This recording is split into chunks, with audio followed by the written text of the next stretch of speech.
Hi everybody, I have a few things I wanted to share with you for our weekly update.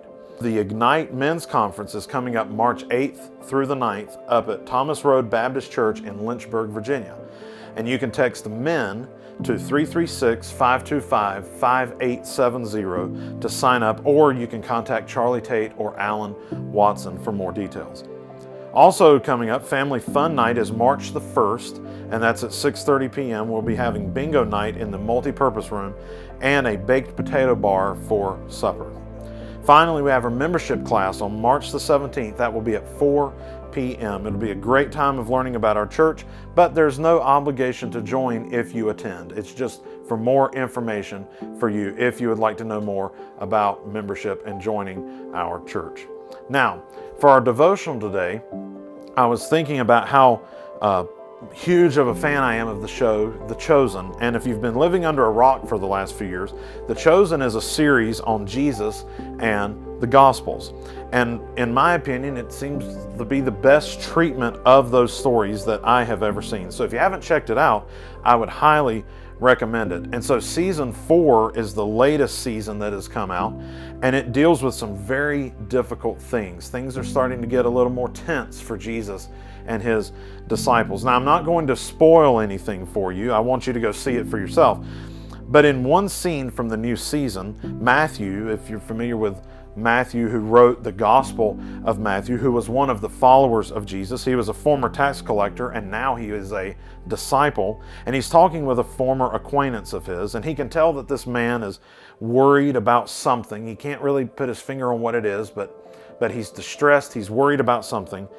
And then Matthew tells him, you should go talk to Jesus about it. If you're anxious or you're overwhelmed or you're stressed out or you're distressed over something, you should go talk with Jesus about it. But what he said next was so profound that I wish I had stopped the movie, stopped the video, and written it down, because it was so profound. But Matthew says, and this is essentially his words, he says, "When I feel anxious and when I am worried and when I'm overwhelmed, I have to remember that I have one job to do today: follow Jesus."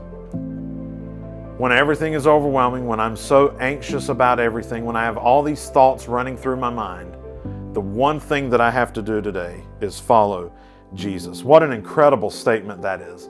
And he's saying that as crazy and as complicated as life gets at times, as overwhelming as it can be, as out of control as it may seem, the only thing that really matters is the answer to this question: did I follow Jesus today? That doesn't mean that the things that cause our anxiety don't matter or they are not important. But what it does mean is that no matter what happens, we should resolve to follow Jesus, to do what Jesus said do, to live as Jesus said live, to be as Jesus said to be. Now, I have known crippling anxiety. I've had times when it was hard to even get out of bed, and not just because I like to sleep, but I have learned that by focusing on Jesus and following him, it doesn't make everything bad go away, but it does help me take another step. Following Jesus is the way, in fact, to make it another day. It doesn't remove storms. It doesn't calm all the storms. It doesn't eliminate anxiety. But it does mean that as close as the storms may seem, as close as those bad times may seem, the Lord is closer than they are. And in John 15, Jesus told his disciples to remain in him. He said, "Remain in me." And that's our job, to remain in him. Decide that no matter what comes your way, no matter what life throws at you, no matter how the enemy tries to distract you or discourage you, remember, keep following and remaining in Jesus. He also gave his followers this guarantee in John 16. He said, "You will have hard times in this life." He said, "There's one guarantee, that life is not easy." I wish he would take away those hard times, but I have learned that his presence in the presence of problems is better than simply removing the problems themselves. And Jesus made these two promises. He said, "You will have hard times," but he also made this promise that I will be with you if you remain in me.